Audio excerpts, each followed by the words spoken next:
বাবা, তোর নাম কি? কাকা আমার নাম মফিজ। তোরে নাম জিগেলাম, রাগ করলি? না, রাগ করি নাই। তুই কি হিন্দু না মুসলমান? আমি মুসলমান। রাগ করলি? না। তোরে কটা কথা জিগামু, সত্যি হইলে সত্যি কবি, মিথ্যার আশ্রয় নিবি না। মিথ্যার আশ্রয় নিলে আল্লাহর কাছে ঠিয়া থাকবি। কি কথা? আচ্ছা জিগান। একবার ক বিসমিল্লাহ। বিসমিল্লাহ। একবার ক সুবহানাল্লাহ। সুবহানাল্লাহ। এই নামগুলো যে বলছস, তোর কোনো ক্ষতি আছে? না, কোনো ক্ষতি নেই। রাগ করলি? না। তুই এমন একটা ব্যক্তি যাই তোর কাছে এসে বলে আমার সাথে চল, তুই হ্যাঁ সাথেই যাস, কিন্তু গেলে পরে তোর ক্ষতি হয়। কথাটা কি ঠিক? रुको जरा सबर करो। হ্যাঁ, সত্যি। তুই এমন একটা ব্যক্তি, কেউ বিপদে পড়ে তোর কাছে 10 টাকা চাইলে তুই তার 20 টাকা দেস, কিন্তু বিপদে উদ্ধার হইয়া হাইরা ওই লোকে তোর পিছনে ক্ষতি করে। কথাটা কি ঠিক? হ্যাঁ, কথা তো সত্যি। তুই তোর আত্মীয় স্বজনকে খুব ভালোবাসস। তোর আত্মীয় স্বজনের ভিতরে কেউ বিপদে পড়লে তোরা না ডাকলেও তুই গিয়ে ঝাঁপাইয়া পড়স, সবার উপকার করস, কিন্তু তুই যখন বিপদে পড়স তোরা কেউ হেল্প করে না, তোর দিকে তোর পাশে কেউ দাঁড়ায় না। কথাটা কি ঠিক? হ্যাঁ, কথা সত্যি। রাগ করলি? না। কদিন আগে তুই বড় একটা বিপদে পড়ছস, আত্মীয় স্বজন সবার কাছে হেল্প চাইছস, কিন্তু কেউ তোর দিকে ফিরেও থাকে নাই। কথাটা কি ঠিক? হ্যাঁ কাকা, কত তো সত্য, কিন্তু আপনি কেমনে জানলেন? তোর লগে কি আমার আগে পরে দেখা হয়েছে? তুই কি আমার আগে পরে কিছু কইছিলে? কই না তো।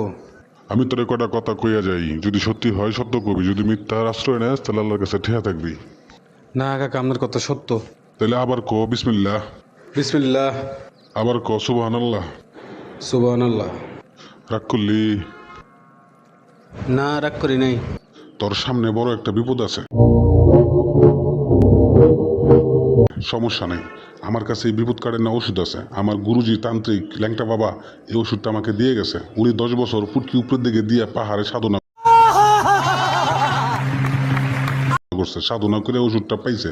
পাইয়া আমারে এই ওষুধটা দিয়ে গেছে, কয়ে গেছে মাঠে ঘাটে ঘাটে যেখানে যে বিপদে পড়বি তুই ওষুধটা দিবি, বিনা টাকায় দিবি, উপকার করবি। উপকার পাইলে মানুষে তোরে আমার দোয়া করব, দোয়া করলে ওই দোয়াটাই আমার দরকার। তোর ওষুধটা আমি দিয়ে যাবো, যদি তোর ওষুধটা নিয়ে উপকার হয় তাহলে তুই আমার দোয়া করবি না? ठीक है समरिया। হ্যাঁ কাকা, করমু। আমার ল্যাংটা বাবা কয়ে গেছে কারো কাছে কোনো টাকা পয়সা নিবি না, তবে আমি তোরে আজকে ওষুধটা দিয়ে যাবো। দিয়ে গেলে যদি তোর কাছে আমি কিছু দাবি করি, 2-4 পয়সা দাবি করি, তুই আমার দিবি না?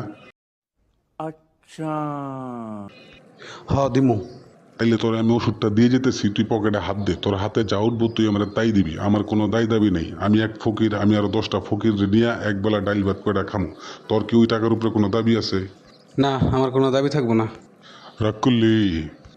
না, রাগ করি নাই। আচ্ছা আমি বুঝছি তোর মনটা অনেক বড়, তোর টাকা পয়সা দেওয়া লাগবে না, তোর আমি ওষুধটা এমনি দিয়ে যেতেছি।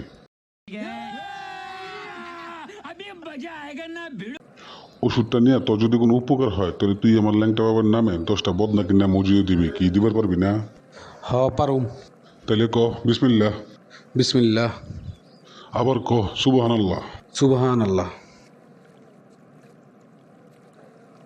এই ল ওষুধ, ওষুধটা নিয়ম মাইনা 3 বেলা ব্যবহার করবি।